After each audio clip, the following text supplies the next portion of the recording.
રાજકોટ જિલ્લામાં નાફેડ તરફથી ટેકાના ભાવે ખરીદાયેલી મગફળીની ચોરીથી ખળભળાટ મચી ગયો હતો। જેતપુર તાલુકાના જેતલસર ગામ નજીક સેન્ટ્રલ વેરહાઉસિંગ કોર્પોરેશન તરફથી ગિરિરાજ વેરહાઉસ ભાડે રખાયું હતું, જેમાં નાફેડે ખરીદેલી 57,600 ગુણી મગફળીનો જથ્થો રખાયો હતો।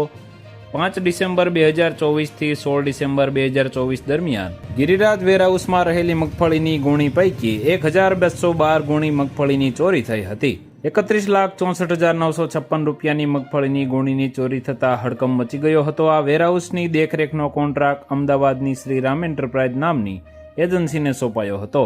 જેતપુરના ગોડાઉનમાંથી મગફળીની ચોરી અંગે કૃષિ મંત્રી રાઘવજી પટેલે કહ્યું હતું કે સરકારે ટેકાના ભાવે મગફળીની ખરીદી સારી રીતે પૂર્ણ કરી છે। ચોરી બાબત અંગે અમારા વિભાગને કોઈ લેવા દેવા નથી। ખરીદી પૂર્ણ થયા બાદ એજન્સી અને નાફેડની જવાબદારી રહે છે। ખરીદી કરતી એજન્સી અને નાફેડ વચ્ચેની આ બાબત છે। તો વધુ માહિતી મેળવવા માટે ચેનલ સાથે જોડાયેલા રહો। વિડીયો પસંદ આવે તો લાઈક કરી દેજો। ચેનલમાં નવા છો તો સબસ્ક્રાઇબ કરી દેજો।